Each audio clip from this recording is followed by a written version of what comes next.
Moments ago, President Biden finished his first State of the Union address. The president addressing rising inflation in the country and the crisis in Ukraine as well.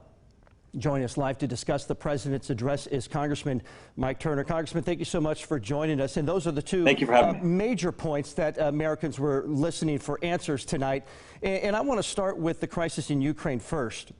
We're nearly a week into the Russian invasion there. What do you think of the Commander-in-Chief's task so far of coalition building and levying sanctions against Russia? And did you hear anything tonight that might suggest the vice is getting tighter on Vladimir Putin?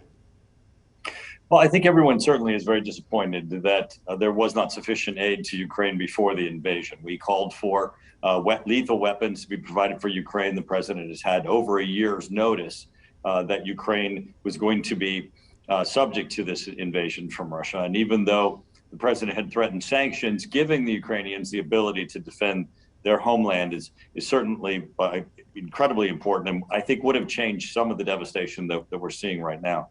The sanctions that he's put in place are incredibly important. Rallying all of our allies is very important. Making certain that Russia pays a price for this at the same time that Ukrainians are fighting desperately for their country can hopefully help us slow Russia as we try to keep Europe safe. All right, Congressman, what's the next step that you want to hear from President Biden that we need to take, the tact that we need to take in Ukraine against Russia? Right, well, the president has made offers of weapons and ammunition. You've heard President Zelensky of Ukraine say, I need ammunition. But a lot of those promises have not yet come to fruition at a time when Russia continues to send troops into Ukraine. This is a very dangerous situation as they are killing, obviously, civilians, women and children. Russia needs to be held accountable. At the same time, the Ukrainians need the aid that's necessary for them to defend their homeland and democracy.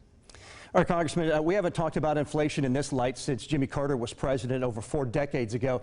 Yet Americans are feeling the weight of inflation while their dollars are not stretching nearly as far.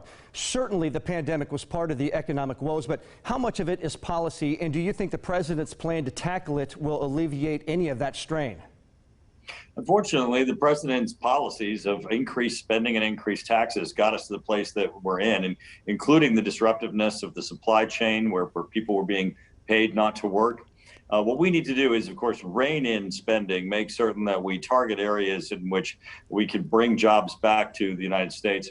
I think it was interesting to hear the president attempt to take credit for, Governor DeWine's success of bringing Intel to Ohio and bringing those jobs back offshore to the United States. It's going to be an unbelievable growth for Ohio. I want to congratulate Governor DeWine for that, and certainly disappointed the president tried to take credit. Congressman Mike Turner, just on the heels of President Biden's first State of the Union address. Congressman Turner, I appreciate your insight. Thank you very much. Thank you.